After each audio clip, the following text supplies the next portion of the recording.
Hi, everyone. Thank you for joining the live event today. I have Neha Chourasia from India joining us and talking about optometry in India today. Thank you for joining us and taking the time. Thank you so much. She's a well-known figure in India. She graduated optometry in 2014. Then she did a fellowship in posterior segment, has a master's in clinical optometry in 2018, and is enrolled in a PhD program as well, and currently working as professional services for Lenscart as regional manager, and has is doing some development work in keratoconus as well. So welcome today. Thank you so much, Dr. Maria, and thank you for giving a brief introduction too. Thank you so much. Yeah, It's my I pleasure. think yeah, it's great to have you. I mean, I think a lot of doctors want to know about optometry all over the world, and I think India is a great place to talk about too, as well as it's starting to really change and evolve. So I'm glad to have you on here. How is eye care in India? How is it different than the U.S.? Eye care in India is very vast and dynamic, I must say. So now all of us know that India is highly populated country. Like it is the second largest populated country in the world. So we have almost 240 270 million people who have vision loss, and out of them we have 9.2 million who are blind. So seeing the huge number, our eye care is vast and dynamic. So starting from the base, like we have highly professional trained ophthalmologists and followed by trained optometrists. Now, going back to the year 1976, uh, what happened in the history was around 246 million people were blind due to one condition which was avoidable, that was cataract. Wow. And the government thought of it, what to be done here. So they started with the first of its kind program, which is 100% government aided program, which is National Program for Control of Blindness in India, which is running since 1976 and giving affordable surgical interventions to these people. Earlier, it was only for cataract. Now it has been named as National Program for Control of Blindness and Visual Impairment in India. By it also reaches out to rural population by providing them affordable measures of vision corrections like surgical correction plus eye plus free spectacles and eyeglasses. So they have been reaching out to people. Along with this, we also have other visual care program under Sarva Shiksha Abhiyan. Sarva Shiksha Abhiyan is something called as education for all. So under this education for all, we also conduct vision screening and provide free spectacles to school going children. So this is how eye care is developing in India, and it is still going on. So that's what all about eye care in India. Great. How did you get started with the profession? How did I get? So this is a very interesting question, I must say. So I it starts back in the year 2011 where I started this course of optometry. Back then, optometry was not that famous in 2011 when I started. I always had an aspiration to to do an MBBS or to become a doctor as such. I just came across an article about this interesting field in a newspaper portal, and I wanted to know more about it. So I barged into Lotus College of Optometry in Mumbai, which is one of the best, and there I got to know this is a very fascinating profession because it is really doing something for the mankind, and I got into it. But choosing optometry was by chance, but after that it is all by choices, and I'm proud of it.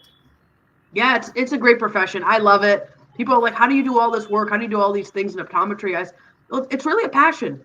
I mean, I think we have a great profession where we help people. It's gratifying. You do good. It's a good income. It's well known in the society. I think it's a great profession in general. Yes, What is the that is. status of optometry in India? So status of optometry in India is vast and dynamic, I must say. Uh, so it coming from just a second. The scope for optometrists here in India, practice in India, is great and unlimited. It is dynamic yet challenging, which could achieve personal growth, community respect, and offers job flexibility as well as financial success and unlimited opportunities. So recent statistics shows that every third blind person in the world is an Indian. There are millions of other people suffering from various kind of defect in their eyes. Optometry is the right career option for those who are interested in alleviating human suffering. In an overly populated country like India, the demand for optometrists is very high and is expected to rise further in the coming years. So now coming to our statistics, we have somewhere around 9,400 trained 4-year trained ophthalmic professionals, which are optometrists, and 40,000 trained eye care personnel. And right now, currently, the requirement of our country is 1,57,000 people trained optometry professionals we require. So at present in India, we have two programs. One is a two-year trained ophthalmic assistants or optometrist or refractionist program, and the other one is a 4-year graduate program for optometrist.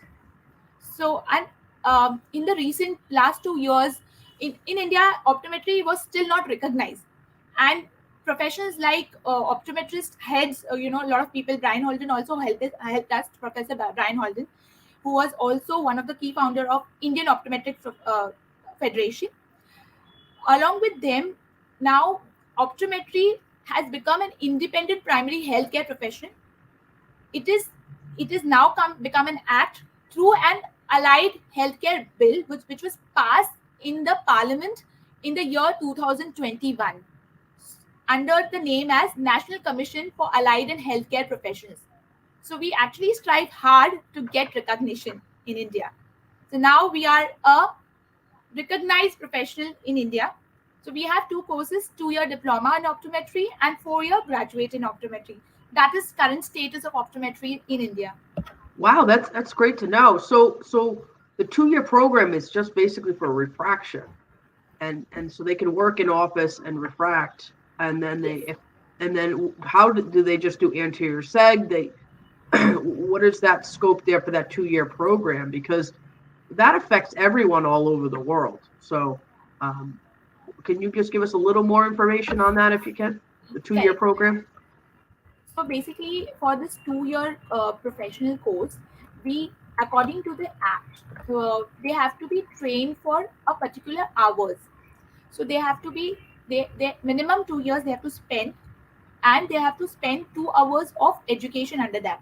Now it's a diploma course. Diploma means something you learn as soon as you come out of your college, come out of your junior college.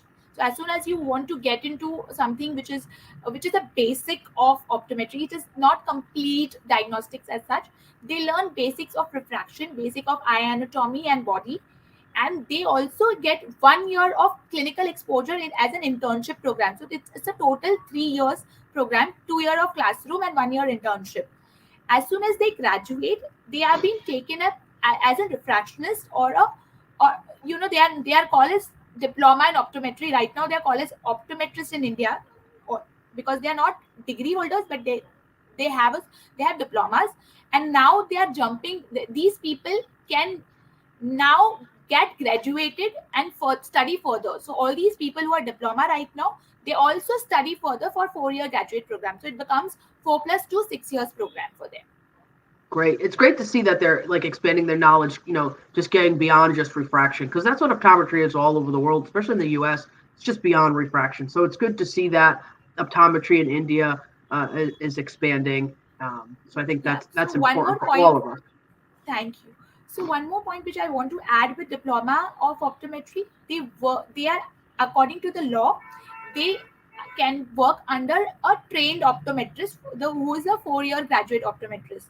So they work under optometrists who are 4-year graduate. Plus they work under ophthalmologists, and as in they cannot work as an independent practitioner as of now, but they can be under a professional who can help them, who can guide them. So they are refractionists and they do all the diagnostic, but under the guidance. So that's what the law says here. Okay, excellent. What is the role of the optometrist in a corporate setting, and how is it different for women in other clinics and academia? Very interesting question, I must say, Dr. Maria. This is actually exciting to tell new people out here, all of you. So when we talk about corporate optometry, is a 360-degree view. It gives you a 360-degree view of optometry. So by joining corporate, you have n number of opportunities as per your interests. If training interests you, you can become a trainer, you can train, you can become an optometrist trainer, okay, you can become a dispensing trainer, you can become an optometrist consultant, like specific. If you specialize in progressive lenses, if you specialize in dispensing, you can become a pal progressive consultant, you can become a optometrist consultant for a particular company in corporate. And if you have a good managerial skills, you can grow as a manager and become a strategist to the company. So there's a wide scope there. And for how it is, the second question you asked, that how it is different for women, right? Yes. So I don't really see any difference for women, because now I see women taking equal responsibilities and doing great in the field of corporate as well. So as I see myself, my many of my colleagues, many of my juniors currently, who are in initially skeptical of joining corporate as a woman, how it will be. The society is changing and they're doing great and are inspiration. But having said that, I cannot deny the fact that it is different from clinics and academics. uh, how it is different as per the work timings. Now corporate, you don't know when it starts and when it ends. It's just ongoing and going and going, the hour of work. For clinic, you have certain hours of work, and you don't, and it's more of relaxing job. But corporate is more challenging and it will push you out of your comfort zone. So that's what corporate is. Awesome, awesome. It's good to know that it's different all over the world, corporate optometry, but also females in optometry has changed. So it's great to see in India too, in different countries, gender biases being broken, gender pay gap changing. So I think that's great, especially within the corporate sector too. Females having leadership positions, because leadership gap is still large all over the world, especially in optometry. So it's good to see that there are leadership positions held by women in India. What really motivates you to continue to be in corporate, and you also do research too? And I think corporate's kind of nice to give you that flexibility to kind of do what you want to and be, passionate about what you're passionate about. Because I have a corporate sublease here in the U.S. and I can do all my other things that I want to do. And I think that's a big misconception, is that corporate kind of makes you hone in at just with that job, and you have no work-life balance. But a lot of doctors able to work in this setting and kind of do what they have passion about because they have the time to do it. I agree with your points that there was also a misconception or a barrier, when you join corporate, you cannot do anything in clinical, or you cannot you do other work, other things in optometry, what you're passionate about. Uh, I guess corporate opens the opportunity to you. Now, corporate is not only restricted to one particular segment of optometry. You have CSR activities going on, which is community social responsibilities. There are foundations, there are verticals in the corporate sector. Uh, I guess if you're passionate about doing something, clinic is the core of it. If you are clinical, and if you have a if you have great clinical skills, I think you can go beyond, and it's only matter of what you like. And if I'm sitting in a corporate retail shop, I can still go ahead and do my research work. I see so many myopia patients. I can do a prevalence study on that. How many myopes, because the first line of a patient coming, or a customer, what we say in corporate, coming to our retail shops or corporate business, basically they will not go to an ophthalmologist first, they will come to an optometrist. So baseline of patient data is so much here. So I think that excites me to continue doing my research work as well as my corporate work. And one more thing which I want to add, that if you are passionate about things, and if you have great leaders up sitting out, Lenskart has some of the greatest leaders who help us out to get things done and who are encouraging as well. So I think when you're selecting something and you're passionate about, you also have to see that your leaders are supportive there. So that's Yeah. what, So yeah. yeah, I mean that's great. I mean, Lenscart, I think it has a tremendous presence online and has open stores. And we see that trend here in the U.S. with Yes. some companies like Werby, who is online now. They open stores. Bailey Nelson has opened stores in the UK and all in Australia. And they, what are some other corporate opticals that maybe we don't know? I think LensCrafters is there. Is there some other names just so people know? I mean, the different corporations, because I would For think that they would in expand to the Indian, U.S. sooner or later. yeah, in Indian market, now the field of retail optometry has shown immense growth. So is growing tremendously with technological development as well. And to keep pace with such innovative development, there's a huge demand of investment, right? So this is one significant reason that you are asking me about, that what are the brands available in India. We have something called as Reliance Vision Express, Oh Titan. yeah, Yes, Titan. We have Gangar. These some of them I'm talking about. Lenscart is one which you all know already. Lens Crafter. Own Days is something. It's a Japan-based company which has come to India. We have cleardeco.com. There are many small ventures also available, but these are the huge ones I'm talking about in retail sector, it is available in India. Titan is one of the leading one, which with 400 stores currently in India, yeah. followed by Vision Express. Yes, Yeah, thank you so much. Yeah, I mean, I think we're going to see expansion all over the world. So, I mean, I mean, here in the U.S., the big corporations like EssilorLuxottica and Walmart, I mean, I would assume that they would look to expand sooner or later all over the world. But even the companies that are big, like Specsavers or Titan or yes. Lenscart, will expand. They will probably come to the U.S., is my understanding, or Canada and things like that as they expand Lenscart is already in US market on online platform currently. We online. That's correct. Yeah, that's what I Yes. saw. So, it's easy entrance now with the internet for corporations to enter a market, gain data, and have valuable insight to where they want to open Yes. as well. So I think that's important for us to understand as doctors.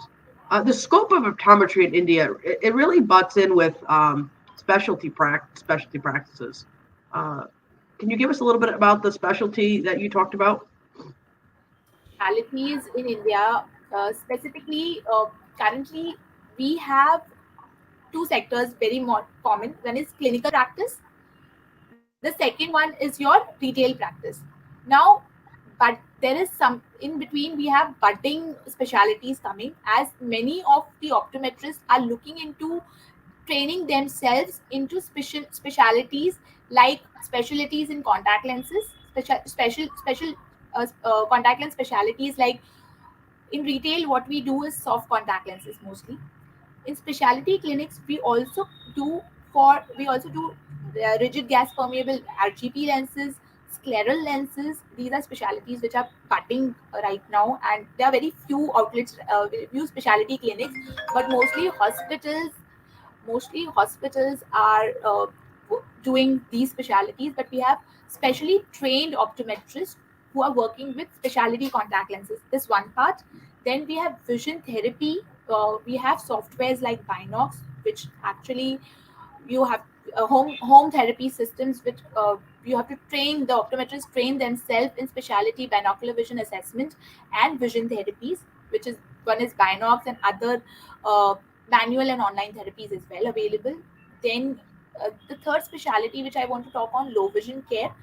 Very few people are doing it, but low vision is expanding and people are working on it. Yeah. Just to ask a question, if a doctor within a corporate setting, any corporate setting, wants to kind of do this specialty care, can they do it, or they have to kind of do it in a different setting? For a doctor, definitely, they can do these specialities if they are trained on it. there is Okay, no yeah, of there course, is no yeah. restrictions there is no restriction for an ophthalmologist to not do a specialty. Mostly the ophthalmologist will have some of the other specialities, but they will have uh, optometrists under them who are trained. So basic refractionist they are basic optometrists who do refraction. Then there are people who have done their fellowship and done their master's program. through their master's program they learn the specialty techniques on in different interest as per their interest of subject, and then they get into specialty. They can you know they can be a consultant to a doctor as well. So Excellent. for Yeah, yeah. that's a big misconception in corporate optometry here in the US is that they're not allowed to practice how they want and not do specialty lenses. And it's great to hear like over in India too, as long as they're qualified, the corporations don't really care. They want you to just practice and what's best for the patient. So I think that's great to see. We're seeing a lot of young optometrists now join corporate optometry here in the US. How is that an option in India? Is that evolving? Are they looking as that as the first career option? Um, Tell us a little bit about that in India. Yes. So for corporate, what is lucrative for people for corporate optometry currently in India? India, it is growing, it is budding, I must say. A lot of optometrists now are looking for corporate jobs as it's more lucrative as per the salary per se, and again the growth and career opportunities are higher. But I would say it would not suffice if you do not have much clinical knowledge. So, for young optometrists, I would say that if you are passionate enough and if you want to grow as a personality overall and also grow as per the knowledge you have, corporate is a very good option because it gives you a lot of exposure. In India, we have different organizations and different companies budding, as we discussed earlier. Lenscart is one of the options. Then we have lens crafters, we have then we have own days and all these titan. So they provide you corporate job as soon as, if you are talented enough, as soon as you come out from, as soon as you graduate as an optometrist. So retail jobs, you can work if you are interested, and if you want to explore, you can go into the field job. Just a second. Excellent. So I think that's important that for our listeners to understand here is you know there is opportunity within this sector. A lot of people doctors don't initially look at it as that. And I think that's important for us to see that all over the world. There is different scopes of practice, but the way that you're practicing in the setting is up to you. And the doctors, the younger ODs or doctors that are looking into this are more open to corporate optometry than ever before. Tell us a little bit about your role as at Lenscart and what it entails as doctors want some kind of leadership industry role. Oh, so my role here in Lenscart, I started as if you see my career growth. I'm just sorry, just 1 second. It's okay. Sorry about that. The technical glitch here for this the audience. Just give it a second.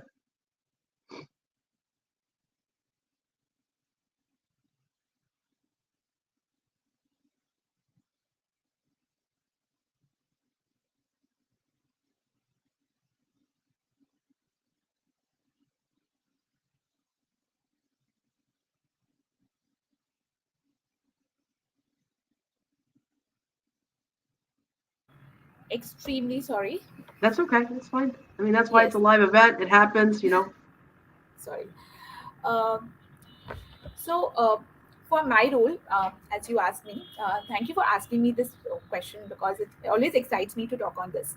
Uh, I started as an optometrist clinician with one of the retinal consultant. Then I joined academics with Lotus College of Optometry as a professor, full time faculty. Then I identified that I love training, and then I switched to corporate business, which is Lenscard, as a trainer.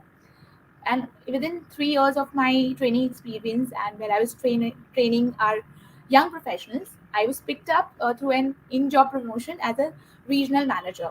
So currently, in professional services optometry department is one such department which provide technical training to our store optometrists, new joiners, and a sales executive.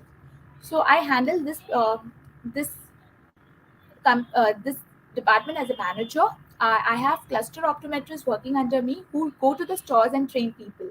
So my role is to manage our cluster optometrists, develop them and grow them. Also to help our budding optometrists at the store and current optometrists at the store level to to help them in their professional careers, in their operational issues and all that. So that is my particular job in LensCard. So that's my career. Excellent, excellent. Thank you so much for joining us today. I know we had a couple of glitches on this live event, but that's what the best part about live is. It's real, and you're getting great information out there for optometrists all over the world about what optometry is like. I think we need to connect. We need to know what's going on in different countries. We need to advocate for each other for the better of our patients, for better of optometry. I think it's a great profession. I would love my kids to go into optometry if they decide they want to do it. And I think by doing things like this, we can really advocate and build each other up. And it's great to see a female in a leadership role in India, especially within a corporation. It's great to have you on. If someone has a question, is there an email they can contact you? Yes, I can provide my email ID in the chat section. Okay, excellent, excellent. Yes. And thank you so much for joining us. And I think we'll probably do future more. I mean, I think there's a lot of corporations out there in India, and I think it's a value just to kind of get educated on a lot of them. Thank you so much, Dr. Maria, for having me here. And it was a pleasure talking to you and sharing my experiences to all of, to so many people hearing out. I must say that, as you said, that you would want your children to get into optometry. and, uh, I see a very bright future for optometrists here. So, yes, optometry is a bright one. So, thank you so much for having me here. Thank you so much. Thank you for having. Thank you. Bye bye, Thank everybody.